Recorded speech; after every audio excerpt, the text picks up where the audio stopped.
Okay, so in this video, we're going to talk about the top panel and the bottom panel. The top panel needs to be 2 to 3 boards across, grain running lengthwise, nothing over 5 inches wide because that'll prevent the boards from cupping. It needs to be joined on both edges with an X, just like your 26-inch long panel. Magic length is 19 inches. We need 8 to 10 inches across. That is a rough dimension. The bottom panel, the same thing applies. It's 19 inches long. You're going to join them with an X on both edges. Nothing over 5 inches. 3 to 4 boards wide. It's a bigger panel. Grain runs lengthwise, and it has to be 13 to 15 across.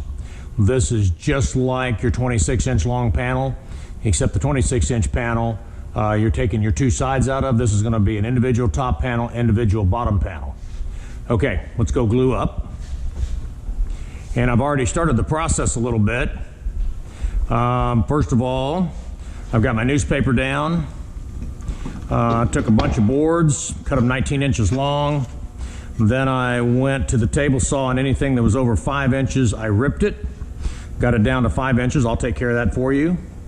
Then I went to the joiner, and I ran the edges over the joiner and put an X on them.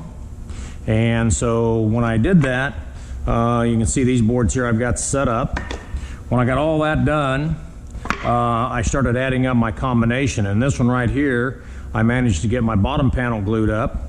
And if I were to measure this right now, I have about 13 inches wide, a little 13 and a half. So this is my bottom panel. I put glue on all the edges. I've got 2 C-clamps on it. And what I'm going to do is with a lumber crayon, I'm going to put bottom panel, and this is the example. I'm going to recommend that you write your name because it's going to get lost if you don't. Okay, so that's my bottom panel example. You should have your name on this and your hour. Okay, so these boards here I didn't need. I had some extra ones, so you could share those with a friend. You could put them back on the cart. Somebody needs an extra board, they can come get it. That's what I would do. Okay, so I went ahead and started gluing this one up, and I put some glue on it, and I'm using the standard wood glue. This is my top panel, and what I did was I like to put the glue on, and I like to wait a few minutes because that lets some of the air and evaporate some of the water off of here.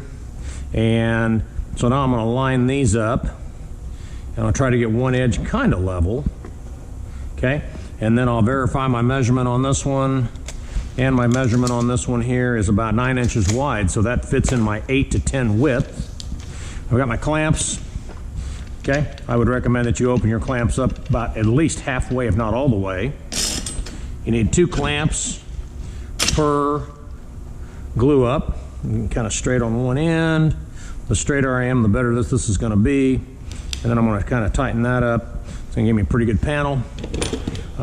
What you don't want to do is start trying to glue up without clamps. Make sure you secure those clamps first.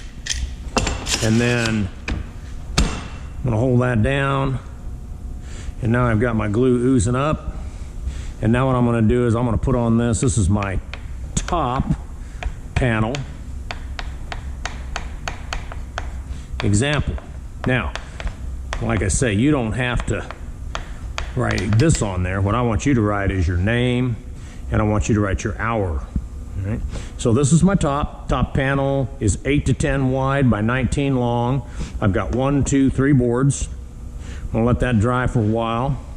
My bottom panel is 3 to 4 boards, 19 long. I've got paper underneath, 2 clamps. I've got glue oozing up.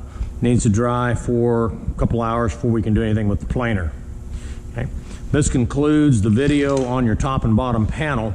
After this, we're going to go into planing. We're going to start cutting the pieces to length. And what we're going to end up doing, our bread box will start to take shape in the coming videos. Thank you.